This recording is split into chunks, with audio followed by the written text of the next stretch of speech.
Halo, apa kabar? Assalamualaikum warahmatullahi wabarakatuh. Gimana kabarnya hari ini? Semoga selalu dalam keadaan sehat walafiat. Apakah Anda sudah dipanggil oleh Pak Erick Thohir untuk mengajukan CV jadi komisaris? Kalau Anda masuk berarti Anda beruntung. Tapi kalau Anda bukan bagian dari koalisi 02, saya kira jangan mimpi ya untuk dapat dapat komisaris di BUMN karena ini sudah bagi-bagi ya sekarang. Nah, soal itu nanti kita akan bicarakan dalam perbincangan kita kali ini, membaca berita di balik berita dalam program Off the Record. Masih terus bersama kami, saya Hersubun Arif. Dan saya Agi Beta, senang sekali menjumpai Anda kembali. Hari ini kita berdiskusi seru-seruan ya Mas Hersu. Iya, iya, iya, iya. Jadi ini menarik kan ya Mbak Agi, karena kemarin kita udah bicara yang mengejutkan Pak Jokowi tiba-tiba melantik 3 orang wakil menteri. Kan Mhm, itu kan nggak lazim 3 bulan mhm, masa jabatan mau berakhir kok malah melantik menteri. Tapi ternyata bukan hanya menteri sekarang ini, bahkan mhm. komisaris di berbagai perusahaan itu sudah dilantik sekarang, Mbak, udah ditunjuk sekarang ini. Salah satunya itu politisi dari Gerindra, dari Demokrat, Andi Arief ini juga kebagian. Dia jadi komisaris di PT PLN, dan kemudian komutnya itu Pak Burhanuddin Abdullah. Ini dulu mantan gubernur Bank Indonesia. Oke, so ini si tokoh senior lah ya di pemerintahan. Jadi ini nanti akan jadi salah satu topik yang kita bicarakan ya Mbak Agi. Selain mungkin nanti kita juga akan bicara soal apa nih Mbak Agi, selain soal komisaris perusahaan ini. Iya, sepertinya untuk soal komisaris perusahaan pengangkatan ini banyak pernik-perniknya ya Mas Ersu. Mhm. Orang kemudian menghubungkan juga dengan unggahan Pak Erick Thohir 2 hari yang lalu begitu di akun Instagramnya, yaitu dia pamer soal ada 20 BUMN gitu yang membagikan keuntungannya sekitar Dividen ya, 80 store triliun. dividen ya ke pemerintah Dividen. gitu. Mhm. Betul, membagikan dividennya begitu. Tapi itu malah justru menjadi pertanyaan begitu, bagaimana dengan nasib BUMN-BUMN yang lain? Kita tahu banyak BUMN itu yang kolaps, yang sekarang sekarang malah sedang dalam proses injury time, dalam proses kematian begitu Mas Hersu. Dan kemudian juga menyoroti soal aset yang dimiliki oleh BUMN ini kan jumlahnya ada ribuan triliun. Masa sih untungnya hanya 85 triliun begitu ya? Itu menjadi pertanyaan besar dan apalagi itu kemudian dipamerkan begitu. Dan juga ada hubungannya juga dengan target atau janji Pak Prabowo bahwa di masa pemerintahan yang 5 tahun sebetulnya ini sudah dibicarakan berkali-kali sama Pak Prabowo, bahkan pada saat Pilpres kemarin, sesudah Pilpres sesudah menang, dan sekarang juga lagi begitu ya. Dia mengatakan bahwa di masa pemerintahannya mungkin dalam 3 tahun, pokoknya dalam masa 5 tahun itu pertumbuhan ekonomi Indonesia akan mencapai 8%. Dan bahkan ini ada menteri dari sebuah negara tanpa dia menyebutkan gitu ya, bahkan itu beberapa menteri begitu ya yang taruhan dengan Pak Prabowo begitu bahwa dia tidak akan berhasil menaikkan pertumbuhan ekonomi Indonesia menjadi 8%. Nah, itu dihubungkan juga Mas Ersu dengan bagi-bagi jabatan ini. Bagaimana bagi-bagi jabatan bukan berdasarkan merit system, yaitu bukan karena karir, bukan karena profesional, tapi karena kedekatan kepada Pak Prabowo. Mungkin kita bisa melihat dari sisi pandang Pak Prabowo kenapa dia mengangkat orang-orang tersebut begitu ya Mas Ya. Ersu. Itu menarik. Belum lagi juga tadi malam itu mulai lagi bergerak ini mahasiswa Mas Hersu. Ini Hmm. demonya sampai malam dan meliputi ribuan mahasiswa yang juga diikuti oleh warga begitu, warga masyarakat. Terjadi kericuhan begitu, sempat bentrok dengan polisi, ini mungkin kita perlu kabarkan juga. Iya, iya, iya. Saya kira kita mulai highlight saja dulu ya untuk kericuhan mahasiswa. Kita Mhm. mulai dari situ dulu ya Mbak ya, sambil Ya. nanti kita lanjutkan yang Mhm. lainnya ya. Ya memang ini kan yang sekarang yang turun ke jalanan adalah BEMSI ya. Kan Mhm. BEM seluruh Indonesia itu ya kan, memang BEM Betul. mungkin ada beberapa organisasinya. Mhm. Kemarin yang turun tuh BEM, dan ini Mhm. memang agendanya tetap saja mengkritisi pemerintahnya Pak Jokowi yang di injury time itu sekarang gitu ya. Mhm, mhm. Iya betul, jadi ini kan dalam rangka menuju ke 10 tahun pemerintahannya Pak Jokowi.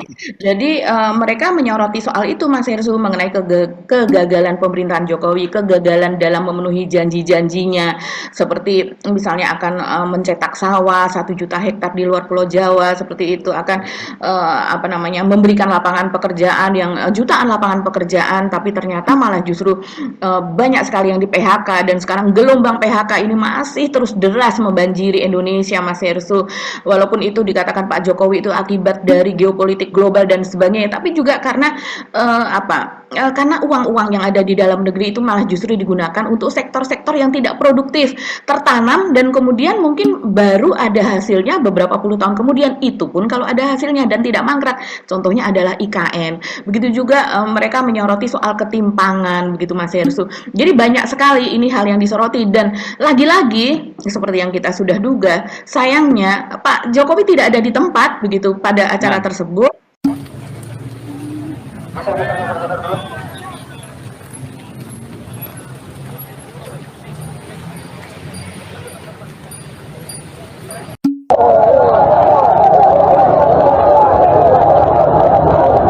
Sorry HP habis kena air.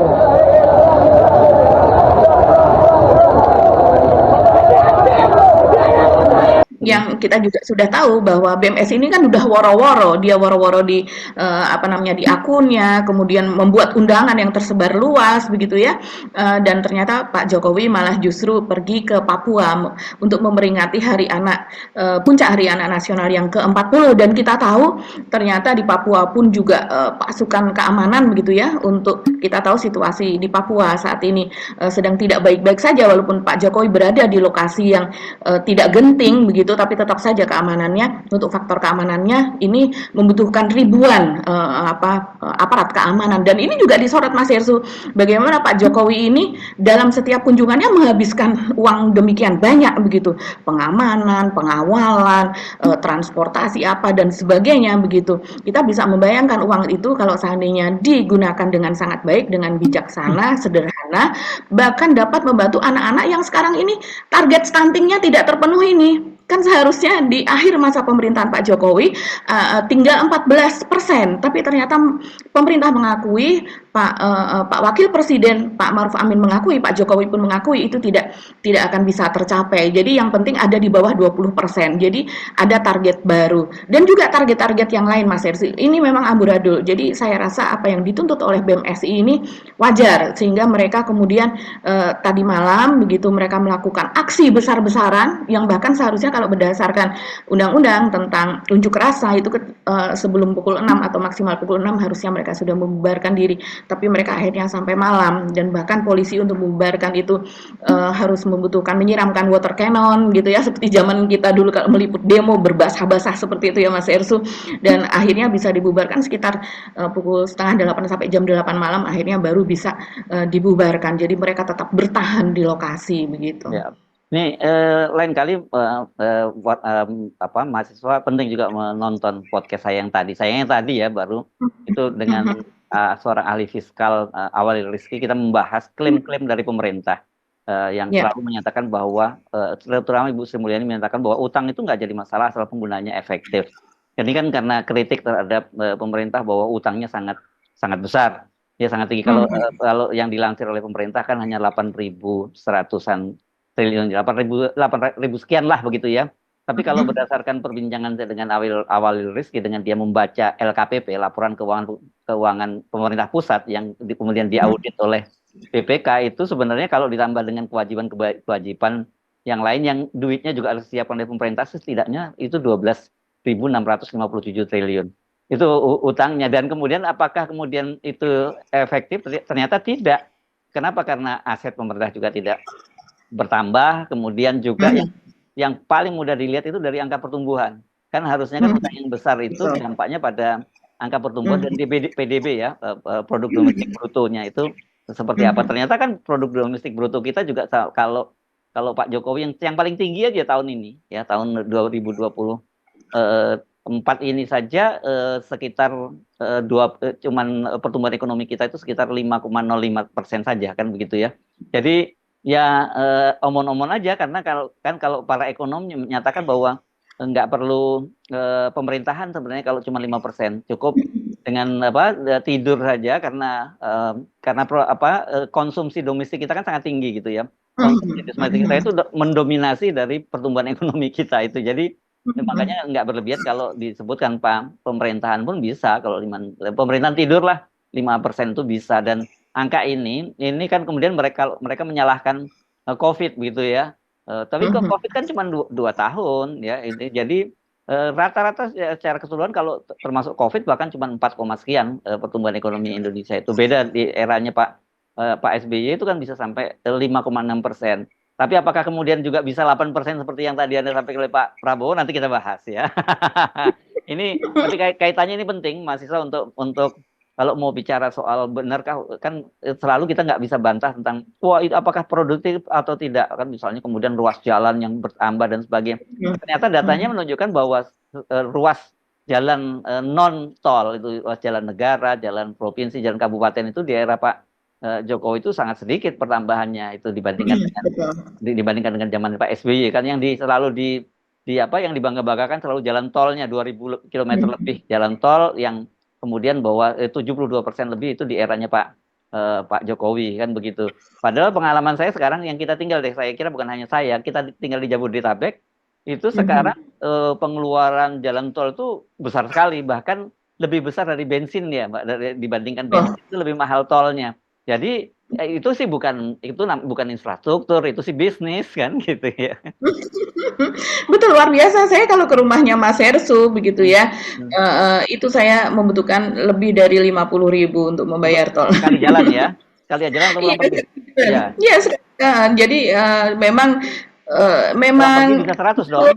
iya, ya memang betul begitu bahwa jalan itu banyak bertambah, tapi itu adalah jalan komersil yang hanya bisa dilalui oleh orang yang bukan berarti saya berhasil melalui itu juga termasuk orang yang berpendapat ya karena begitu. jalan non-tolnya jalan biasanya itu memang tidak cukup tersedia dengan baik kan gitu Mbak Agi. Betul, betul. Tapi akhirnya terus kemudian saya menyiasati begitu ya dengan melihat Google Map kalau seandainya jalan biasa itu baik-baik saja gitu, warnanya tidak merah ya lebih baik lewat jalan yang biasa saja sambil kita melihat kanan kiri itu lebih asik daripada lewat jalan tol begitu Mas Hersu. Dan sebetulnya kalau tadi Mas Hersu mengatakan bahwa itu tadi pertumbuhan di masa Pak Jokowi. Nah, kalau alasannya itu adalah COVID, kenapa India malah bisa pertumbuhannya itu di atas 8% begitu kan? 8,3% kalau tidak salah pada akhir kuartal atau akhir 2023 dan sekarang pun juga masih bagus pertumbuhannya untuk di awal 2024 begitu Mas itu dan itu dipicu oleh apa? Dipicu oleh sektor manufaktur dan juga konstruksi.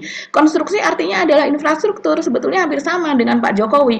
Hanya saja dia bahkan penduduknya itu 1.450.000.000 kalau tidak salah segitu Mas itu hanya berbeda sekitar 50 jutaan lah begitu ya dari penduduk Cina begitu. Dan India ini kan dia harus memberi makan rakyatnya sedemikian banyak dan harus memberikan pekerjaan sedemikian banyak, harus memastikan bahwa PHK yang kemarin terjadi pada saat Covid itu berangsur-angsur akan membaik begitu, akan pulih kembali ya. Artinya dia kemudian membangun sektor manufaktur yang memang membutuhkan banyak tenaga kerja, begitu juga sektor konstruksi, infrastruktur yang juga membutuhkan sangat banyak tenaga kerja dan ternyata itu efektif begitu. Karena kemudian barang-barang dari desa begitu hasil-hasil pertanian, perkebunan dan sebagainya, industri yang ada di desa itu bisa melalui jalan tersebut, jalan yang lebih murah begitu untuk dibawa ke kota, untuk dibawa untuk didistribusikan. Itu kan sebenarnya itulah yang bisa membangun atau mempercepat pertumbuhan ekonomi. Bukan sesuatu yang dibayar yang kemudian kalau kita lewat ya agak lengang. Padahal saya melewati jalan-jalan tol sekarang yang memang agak mahal begitu. Bukan agak mahal, memang mahal lah ya Mas Hersu. Pada saat siang hari, pada saat sektor ekonomi itu produktif, tidak tertidur seperti di malam hari, itu lumayan lengang Mas Hersu, kita bisa ngebut begitu ya. Jadi ini memang kesalahan pilihan. Kita betul Indonesia kemudian memiliki ini, tapi kesalahan pilihan begitu kalau menurut saya. Ditanamkan di sektor yang tidak membuat ekonomi menjadi semakin produktif. Begitu juga dengan pengaruh oligarki yang dibangun adalah misalnya jalan tol atau jalan yang memang menghubungkan sebuah pabrik itu dengan pelabuhan. Betul, itu memudahkan oligarki, tapi itu sebenarnya bukan jalan dari masyarakat setempat. Betul. Belum tentu masyarakat setempat memiliki mobil dan kemudian dia bisa ikut menikmati jalan tersebut begitu. Ya, kalau seperti di jalan tol Jawa, dampaknya sangat jelas Mbak terhadap sepanjang UMKM sepanjang Pantura itu kan udah langsung banyak yang bangkrut tuh gara-gara banyak kendaraan pribadi yang sekarang pindah lewat ke jalan tol. Sementara yang lewat di jalan-jalan biasa itu sopir-sopir truk itu kan karena dia saya pernah bicara dengan mereka karena mereka itu diberi uang itu biasanya oleh majikannya itu cukupnya sekian. Ini untuk sekian untuk dia disediakan bensinnya sekian, untuk transportnya sekian, bahkan untuk ngemel ke polisi di jalan itu pun udah dihitung oleh mereka gitu. Tapi ketika lewat tol buat mereka itu mahal sekali gitu ya, mahal banget gitu. Nah, mereka ini kan bukan pembeli seperti telur asin di Brebes atau batik di Pekalongan. Mereka nggak akan beli. Ini yang membuat jadi persoalan. Jadi banyak sekali memang klaim-klaim pemerintahan Pak Jokowi ini yang saya kira sebenarnya begitu narasinya kan seolah-olah keren banget gitu ya. Wah, jalan tol 2000 km.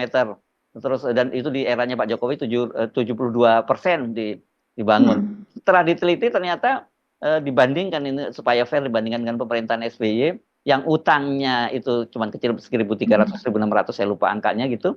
Yang Pak Jokowi pada masa Megawati itu mewariskan 1.300, masa Pak SBY ya. 100. Berarti Pak SBY hanya menambah 1.300 ya Mas Herssu? 1.300 ya itu, dan itu penambahan jalan non tolnya itu jalan negara dan sebagainya itu jalan arteri ya mungkin itu maksudnya ya. Itu lebih banyak dibandingkan eranya Jokowi. Jadi ya lebih tepat sebenarnya pembangunan itu seperti itu gitu. Nah, kita balik ya ke tadi ya topik yang kita bahas tadi Mbak Agi persoalan yang ini kita langsung saja soal komisaris ini ya kita langsung balik ke situ lagi ya. Memang agak menarik ini bukan menarik ya, menimbulkan tanda tanya mengapa Pak Prabowo itu sekarang sudah mulai menempatkan orang-orangnya sebelum dia dilantik. Kan begitu ya. Kalau kita kemarin jelas ada si Tommy Jiwandono yang jadi Wakil Menteri Keuangan, kemudian Sudaryono yang sebenarnya kita tahu dia nggak punya latar belakang sama sekali soal pertanian, dilantik menjadi Wakil Menteri Pertanian. Terus Yulia Tanjung di Kementerian Kementerian Investasi. Saya tidak tahu apakah dia ada afiliasinya, tapi kalau saya baca dia sih kayaknya pejabat karir gitu ya. Terus ada juga kemarin Mbak Adilah, Fauzi Mbak Adilah, yaitu saya tahu relawan itu ya, relawannya Gerindra itu kan kemudian diangkat menjadi komisaris di Telkom gitu. Terus ada lagi PLN ya? Apa Pak? Di PLN kalau nggak salah. Di kantor pos, bukan di PLN, di pos. Kalau di kantor pos, betul maaf. Di PT Pos. Kantor pos. Di PT Pos wajib. Kalau di PLN kan ini Pak Burhanuddin Abdullah ya, Pak Burhanuddin Abdullah menjadi komutnya, dan sementara komisarisnya itu adalah Andi Arief, itu politisi dari Demokrat. Jadi sekarang udah mulai bukan hanya Gerindra, tapi udah mulai merambah ke partai koalisi. Tapi ini hujan kayaknya belum merata ini Mbak kelihatannya. Iya, saya rasa ini masih akan terus bertambah Mas Herssu. Dan sasarannya sebagaimana dulu pemerintahan Pak Jokowi ini tidak hanya kursi komisaris, tapi bagi yang kemudian dia memiliki pengalaman juga jabatan direktur begitu ya Mas Herssu. Dan selain itu juga selain yang disebutkan Mas Herssu tadi ada Fauzi Badilah, ini juga ada Isra Daming Pramulya. Jadi Isra Daming Pramulya ini menjadi komisaris di PT Berantas Abipraya. Ini salah satu perusahaan konstruksi BUMN begitu ya Mas Herssu. Nah, dia ini memang latar belakangnya itu di S1-nya tuh ilmu politik begitu di Hasanuddin. Jadi mungkin ini dari ilmu politik terus kemudian ke perusahaan konstruksi. Saya tidak tahu ini hubungannya bagaimana begitu ya. Dan dia juga sebelumnya sebagai sekretaris jenderal PMII begitu, periodenya sudah lama sih 2003-2005. Ini saya baca dari media Mas Herssu ya. Dan dia juga tercatat sebagai pengurus pusat GP Ansor periode 2005-2010. Tapi selain itu dia juga tercatat sebagai sekretaris Gerindra di Sulawesi Barat ya. Itu dia laki DPC. atau perempuan ini Mbak? Ini laki-laki Mas Herssu. Oh oke ya. Isra Daming, dan kemarin pada saat TKN dia menjadi sekretaris dari TKN begitu. Jadi ini relawan juga walaupun orang Gerindra, kemudian dia juga ada di struktur TKN. Jadi ini memang ya orang dalam juga begitu ya Mas Herssu. Tapi kalau kita melihat kompetensinya kok kayaknya ya tidak pada posisi tersebut. Perusahaan konstruksi kita tahu ya seperti apa, dan juga Fauzi Badilah juga di PT Pos begitu sudah mulai memposting sekarang. Kita tahu ini adalah aktor, mungkin sebagai influencer di situ ya. Dulu juga sebagai yang anggota Slang gitu pernah menjadi komisaris PT Telkom. Kita juga apa kompetensinya, kemudian dijelaskan ketika itu oleh Erik begitu bahwa ya dia kan influencer begitu, dia memiliki follower banyak, dia juga bisa ya membuat semacam semacam jingle begitu buat Telkom. Ya kalau jingle kan diberikan saja sama orang, begitu bayar saja sama orang. Kenapa harus membayar seorang komisaris yang bisa digaji sampai ratusan juta per bulannya begitu. Ini selain itu ya Mas Hersul juga memang Pak Prabowo ini kalau saya lihat sebelumnya nih ada 7 nih Mas Hersul ya. Kita mengingatkan seperti kata Mas Hersul tadi, selain orang-orang yang baru-baru saja ini sebelumnya kan sudah ada 7 orang begitu seperti Grace Natali ya, ini memang orang dalam juga, ini memang bagi-bagi juga ya. Terus kemudian ada Siti Nuriska Putri Jaya begitu yang dia juga menjadi tadinya dia adalah calon wakil Bupati Musirawas Utara di Sumatera Selatan, kemudian dia menjadi komisaris begitu ya di PT Pupuk Sriwijaya ya di Sumatera Selatan begitu Mas Ini Hersul. Gerindra juga ya Mbak ya? Ya, dia Gerindra kalau tidak salah dia menjadi anggota Komisi 3 dari DPR tapi pergantian antar waktu kalau tidak salah ya Mas Hersul. Dan kemudian juga ada Siti Zahra Ania ya. Ini kita tahu adalah istri dari TKN Fanta Prabowo ketika itu namanya Arif Roshid Hasan kalau tidak salah suaminya. Ini istrinya yang diangkat. Kemudian juga ada Condro Kirono, dia salah satu wakil ketua TKN Prabowo juga menjadi komisaris independen PT Pertamina. Terus kemudian ada Fuad Bawazir, kalau ini saya rasa kompeten ya. Ini memang dia dari dan menjabat terakhir itu sebagai anggota Dewan Pembina lah begitu di DPP Gerindra. Kemudian ada Simon Aloysius Mantiri, dia juga menjabat wakil bendahara TKN ketika itu Mas Hersul dan kemudian menjadi komut dari Pertamina menggantikan Ahok begitu. Kemudian ada Prabu Revolusi juga kan yang sebelumnya menjadi Oh ya. komisaris anak usaha Pertamina kalau tidak salah. Jadi ini memang bagi-baginya sudah cukup banyak terus-menerus begitu dan saya rasa tidak hanya soal relawan, Pak Prabowo ini juga seperti misalnya Ridwan Dhani itu salah satu sesprinya yang sering mendampingi dia yang orangnya tinggi begitu seperti Sudaryono tuh Mas Hersul dia juga dimandatkan untuk menjadi calon wali kota Bandung walaupun ini sekarang sedang rame karena mendapatkan penolakan dari 20 pengurus anak cabang dari Gerindra karena mereka sudah memiliki pilihan yang lain. Jadi ketika dapat drop dari atas mereka mempertanyakan begitu. Jadi ini kalau kita melihat kenapa ya Pak Prabowo kok jadi nyontek Pak Jokowi begitu untuk keberlanjutan yang soal penempatan orang-orang ini sebagai relawan, sebagai kemudian maju di pilkada dan sebagainya. Kalau saya melihatnya Mas Hersul, Pak Prabowo tidak terlalu memperhitungkan kompetensi dan juga tidak terlalu memperhitungkan merit system seperti itu. Walaupun beliau ini kalau di banyak acara kan soal merit system ini seolah-olah menjadi sesuatu yang harus diikuti, tapi ternyata pada pelaksanaannya kan kurang atau tidak malah begitu ya. Jadi saya melihatnya Pak Prabowo sepertinya memerlukan orang yang memang setia kepada dia. Yang penting setia dulu gitu. Kalau sudah setia, ada tracknya bahwa dia adalah orangnya Pak Prabowo, baru kemudian nanti pemikirannya atau chipnya, otaknya yang ada di Pak Prabowo itu pasti akan dilaksanakan oleh mereka. Saya sih melihatnya seperti itu. Nah, apakah ini nanti akan bisa membuat Indonesia ekonomi pertumbuhan Indonesia itu bisa naik 8% dengan cara seperti ini begitu ketika tidak diisi oleh orang-orang yang betul-betul kompeten dan profesional begitu. Ya, ya. Nah, ini saya kira memang jadi pertanyaan besar gitu. Walaupun sebenarnya kita sudah bisa menduga karena saya pernah waktu itu dalam perbincangan kita menyebutkan saya juga dapat narasumber bahwa setidaknya untuk di TKN itu akan ada 2.000 orang yang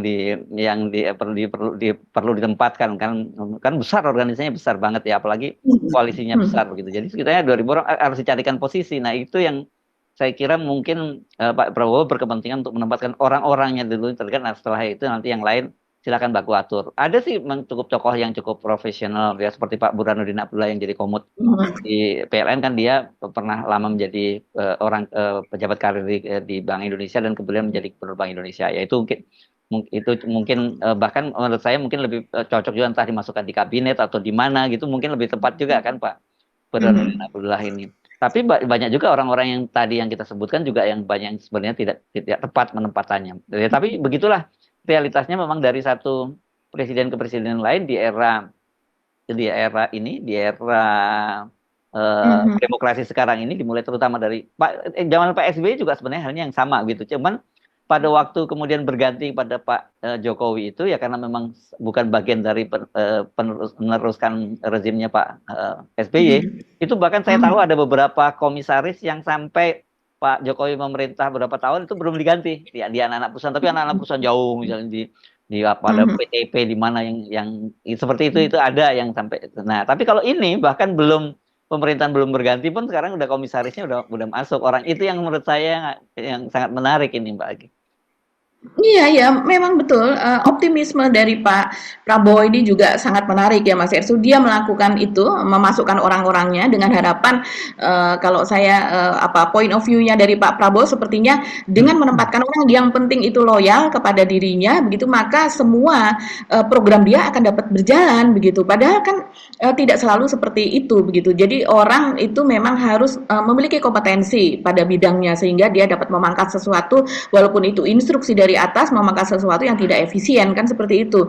Nah, kemudian juga ini yang menarik adalah taruhan Pak Prabowo juga dengan menteri tidak tahu dari negara mana nih yang dimaksud, tapi pada sebuah acara pekan lalu ya hari Kamis kalau tidak salah itu Pak Prabowo mengungkapkan seperti itu bahwa optimis pertumbuhan bisa mencapai 8% begitu dari selama ini Pak Jokowi kan sepertinya terjebak pada pertumbuhan 5%. Padahal janji Pak Jokowi kalau tidak salah 7% dulu Mas Ersu.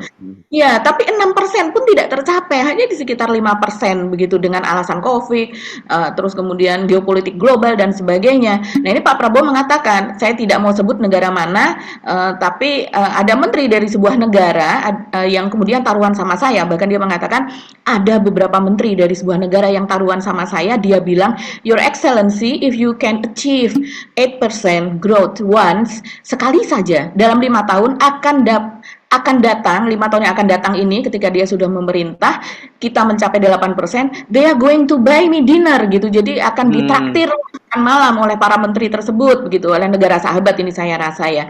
Nah, Pak Prabowo ini mengatakan bahwa kebijakan Indonesia harus dikelola dengan baik, masuk akal, bertekad untuk memitigasi kebocoran dan penyelewengan begitu. Ini kayaknya Pak Jokowi juga sama dulu ngomongnya seperti itu. Dia juga mengatakan mitigasi kebijakan-kebijakan yang tidak menguntungkan kepentingan nasional dan kepentingan rakyat dengan program-program semacam ini, one map policy dengan e-katalog, dengan teknologi di semua bidang, kita sangat mungkin untuk mengurangi ketidakefisienan. Ya, itu kan sama persis Pak Jokowi juga mengatakan itu dengan e-katalog, dengan teknologi, memasukkan teknologi di semua bidang begitu kan. Nah, sekarang apa kabar juga dengan food estate kemarin itu kan salah satu contoh proyek kecil saja ya kita tahu dan itu tidak bisa berjalan akhirnya walaupun ditutupi seperti apa kan kita tahu Mas Hersu. Ya antara lain penelitian yang dilakukan oleh LSM baik nasional maupun internasional Mas Hersu. Ini LSM yang kiprahnya sudah berpuluh tahun ya dan kita cukup bisa mempercayai begitu, jadi bukan LSM abal-abal yang bisa menjual begitu ya hasil penelitiannya dan juga diikuti juga oleh media nasional begitu ya, mainstream begitu. Penelitian antara lain itu adalah penelitian yang disebut Gecko Project ya Mas Irsu, yang kemudian di situ kita bisa, kalau kita mau membantah itu menjadi sulit karena memang wawancara dilakukan dengan penduduk setempat, wawancara dilakukan oleh para pelaku ekonomi di situ begitu, para orang tua yang sudah mendiami tempat di sekitar food estate itu puluhan tahun bahkan berketurunan selama ratusan tahun begitu kan. Dan jadi berusaha, pemerintah itu kan berusaha menutupi hal tersebut pun juga sulit begitu. Jadi bagaimana sekarang dengan Pak Prabowo nanti ketika sudah memerintahkan itu menjadi lebih menasional proyek-proyek seperti itu begitu, dan kemudian nanti ditangani oleh orang apakah juga bisa secara profesional sehingga korupsi menjadi menurun, terus kemudian pertumbuhan ekonomi menjadi lebih baik begitu ya, sumber-sumber daya dikelola dengan sangat baik. Kita tahu Mas Hersu saat ini misalnya salah satu kata Pak Prabowo yang menjadi andalan adalah hilirisasi. Itu sama ya dengan Pak Jokowi mengatakan seperti itu. Pertumbuhan ekonomi yang sangat tinggi antara lain ditopang dengan banyak proyek hilirisasi. Tapi ya Mas Hersu pasti masih ingat seperti di Maluku Utara kalau tidak salah ya Mas Hersu. Maluku Utara betul ya. Dan kemudian sekarang sedang ramai lagi nih dikulik nih karena mau selesai masa 10 tahun pemerintahan Pak Jokowi. Dikatakan bahwa bagaimana mungkin pertumbuhannya sangat tinggi di sekitar daerah-daerah hilirisasi pertambangan nikel dan mineral yang lainnya itu, tapi masyarakatnya demikian miskin, sangat jomplang. Jadi bisa jadi pertumbuhan yang tinggi di atas 5% itu tadi memang terjadi, tapi adalah berdasarkan rata-rata saja, yaitu dari yang tumbuh 27%, tumbuh mungkin belasan persen, bisa sampai 20%. Terus kemudian diimbangi dengan pertumbuhan di daerah lain yang miskin gitu, yang hanya 2%, 3%, ya akhirnya didapatlah itu 8%. Jadi pertumbuhan yang tidak merata begitu, itu dimungkinkan terjadi. Seperti sekarang nih, sedang ramai juga Mas Hersu, itu banjir ya yang melanda daerah Halmahera, yaitu tempat penambangan nikel begitu, yaitu PT IWIP, yaitu Weda ya, yang ketika itu pada saat Pilpres juga menjadi salah satu topik dari perdebatan antara Gibran ya, ketika perdebatan calon wakil presiden begitu. Saat ini saja dampak lingkungan yang terjadi Mas Hersu itu ada banjir di sana yang diakibatkan oleh jebolnya bendungan PT IWIP tersebut, kabarnya demikian. Itu mengakibatkan banjir itu setinggi 2 meter, dan ini sudah berapa hari ya, mungkin sekitar 2 hari ini kejadian tersebut berlangsung gitu, dan itu sepertinya agak-agak sulit juga ditanggulangi karena ini yang tidak berupa banjir biasa gitu ya, tapi berupa bendungan yang jebol. Bahkan kalau saya lihat ini di salah satu media ini Mas Hersu, di situ tertulis ya, tanggul PT IWIP jebol diduga jadi pemicu banjir di Halmahera Tengah. Terus kemudian di situ banjir ini cukup dahsyat ya Mas Hersu, ada di kilo 15 jebol. Jebolnya tanggul milik perusahaan itu menyebabkan 4 desa terendam banjir, di antaranya Desa Lukulamo, Transkobe, Waibulen, Waijarana dan sebagainya. Nah, hal-hal yang seperti ini yang diakibatkan oleh pengerukan sumber daya alam yang seperti ini begitu ya, yang tidak memperhatikan faktor lingkungan, akan mengakibatkan kita kerugiannya bisa triliunan, seperti kasus nikel yang 200 berapa tadinya, terus kemudian menjadi 300 triliun, 271 triliun tadinya kalau nggak salah ya. 271 menjadi 300 itu kan sebetulnya adalah kerugian. Timah bukan nikel ya.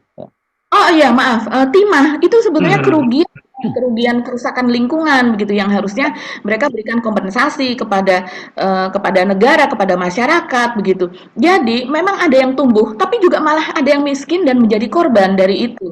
Dan bahkan ini satu lagi Mas Hersu, ini dari informasi yang diperoleh dari penduduk setempat gitu, ini wawancara medianya melakukan wawancara di situ Mas Hersu. Ini yang menarik adalah ternyata ini informasi itu dilarang dipublikasikan kepada media. Jika ketahuan maka akan di-PHK.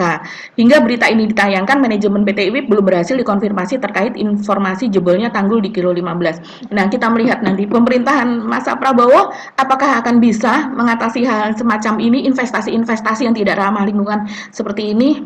Nah, kalau gitu dengan data-data semacam itu, Mbak Agi berani nggak taruhan sama Pak Prabowo? Kalau saya tidak terbiasa taruhan ya, tapi saya menduga itu sulit untuk dilakukan. Untuk negara seperti Cina saja Mas Hersu, dia kan hampir 7, sekian ya, dia bahkan pernah 8% sih berapa tahun yang lalu, saya tidak tahu ya data yang terakhir.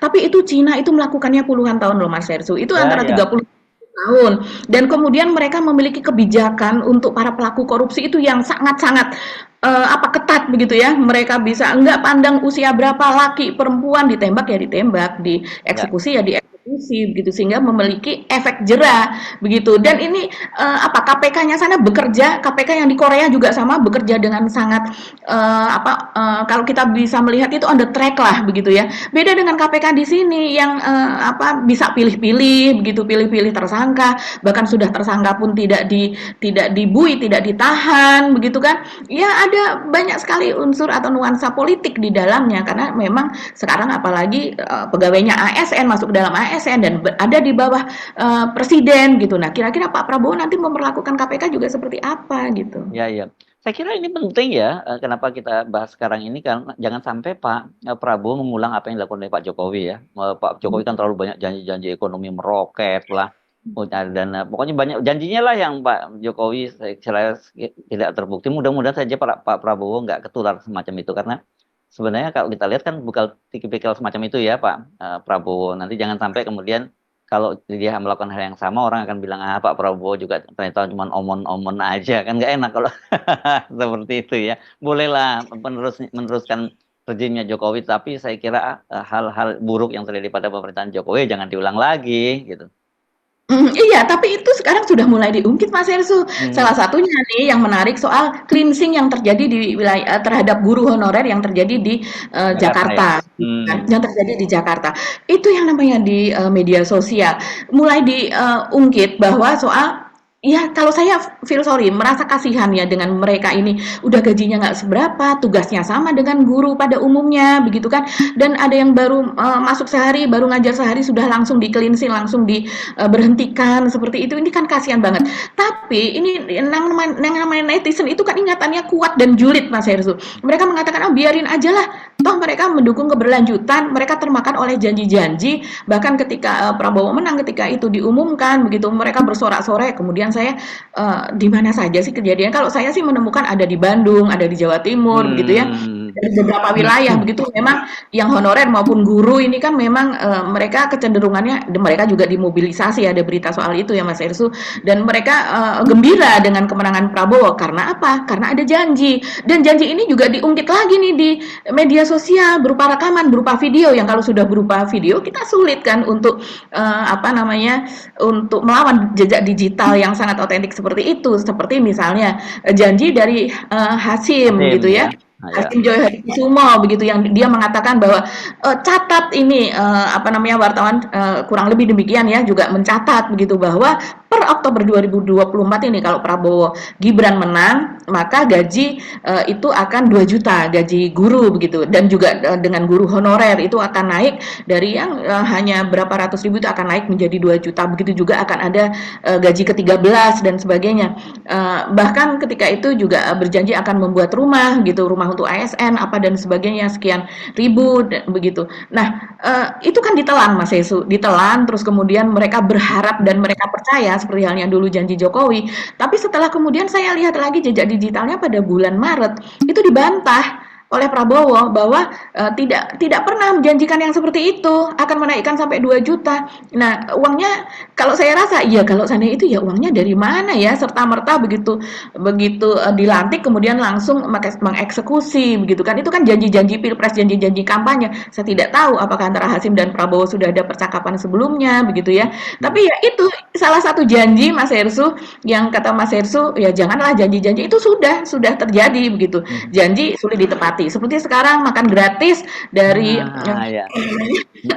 dari 15.000 begitu, walaupun dibantah ya akhirnya. Tapi kemungkinan besar yang terakhir begitu ya, relawan dari Prabowo dan juga dari TKN mengatakan ya kan tidak semua anak akan mendapat nantinya. Loh ini bagaimana, tadinya kan semua anak nantinya akan terjangkau begitu Mas Ersus, makanya jumlahnya sampai 82 juta lebih begitu. Kok sekarang ini nanti akan dipilih seperti apa? Jadi janji itu mulai menipis gitu ya, mulai melangsing, yang tadinya janjinya gemuk begitu ya, mulai berkurang dengan Jadi syarat gemoy. ini. Nah, tadinya Iya, tadinya gemoy begitu ya, terus kemudian ada term and condition tertentu yang harus berlaku supaya janji itu bisa ditepati begitu. Iya. Oke, saya kira ini memang beban berat. Kita sudah bisa membayangkan bahwa pemerintahnya Prabowo ini karena mewarisi ugal-ugalan di bidang infrastruktur di era Pak Jokowi, kemudian utangnya luar biasa berat, dan kemudian dia juga mencoba memenuhi janji-janjinya. Tapi saya kira oke lah, jangan kemudian terjebak kembali dengan apa yang selalu Pak Prabowo juga perlu membatasi hal. Kalau yang tadi pertumbuhan 8% itu kan nggak masuk dalam janji kampanye kan Mbak Agi kan? Apakah masuk dalam janji kampanye 8% itu? Enggak kan? Itu hanya taruhan Pak Prabowo. Hah? Iya. Tapi Pak Prabowo memang menginginkan pertumbuhan yang tinggi. Nah, tapi tidak, kalau kemudian tidak eksplisit menyebut 8% gitu ya. Kalau sekarang kan Pak Prabowo justru bicara itu bahwa dia bahkan berani bertaruh kan. Nah, yang penting yang begini-begini saya kira perlu dikurangin gitu. Fokus lah ini pada problem yang sangat serius dari bangsa ini, karena apa boleh buat Anda yang walaupun Anda katakan tidak memilih Pak Prabowo dan Gibran, tapi Anda itu jadi rakyat Indonesia yang akan menerima apapun konsekuensi dari putusan dan kinerja dari pemerintahnya Prabowo Gibran nih, setidaknya 5 tahun ke depan gitu Pak. Iya, betul sekali Mas Hersu. Apalagi Pak Prabowo ini kan berharap juga, berkali-kali mengatakan BUMN kita harus kuat begitu. Apalagi BUMN begitu yang kita punya sumber daya alam itu yang berlimpah, harus dikelola begitu dengan sangat baik. Nah ini kan berarti berharap supaya BUMN ini dapat menghasilkan keuntungan. Tapi kita ulas sedikit ya. Ini pernyataan dari Erick Thohir saja sudah tidak terlalu dipercaya oleh netizen, setidaknya seperti itu Mas Hersu. Yaitu dia mengungkap terungkap bahwa ada 85 dividen negara begitu ya, dividen BUMN yang diserahkan kepada negara 85,5 triliun gitu, itu dianggap kecil begitu ya Mas Hersu, dibandingkan apalagi sekarang banyak BUMN yang kolaps. Nah, ini antara lain netizen ini sangat tajam dia mengkritisi. Seperti ini dia mengatakan, masih dikit nggak sih itu dibanding aset BUMN begitu. Ada juga mengatakan, sekelas Pertamina aja kecil banget kalau dibandingkan perusahaan oil and gas dari negara lain. Bandingkan aja sama Petronas, masih kalah Pertamina. Dikit banget dengan aset ribuan triliun rupiah, harusnya di atasnya. Saham Alphabet macam Google, Microsoft, Apple kali gitu, harusnya di atasnya saham Alphabet tersebut. Ada juga yang mengatakan BUMN lainnya nggak untung Pak. Kemana PT KAI, Garuda Indonesia, Kimia Farma, Pindad, PTDI, Bio Farma, itu BUMN yang parah begitu ya disebutkan. Jadi ya kita tidak bisa membohongi dengan sekedar apa ya Mas Hersu, atau kita memoles begitu ya hanya dengan sekedar unggahan. Sekarang netizen itu sudah sangat kritis. Oke, poinnya sekali lagi jangan omon-omon dan jangan gitu ya Mbak Aki. Kita mohon pamit sampai ketemu lagi insya Allah esok ya, tetap bersama kami. Saya Hersbun Arif dan saya Gibeta. Terima kasih atas perhatian Anda. Tetap salam 0%. Wassalamualaikum warahmatullahi wabarakatuh. Waalaikumsalam warahmatullahi wabarakatuh.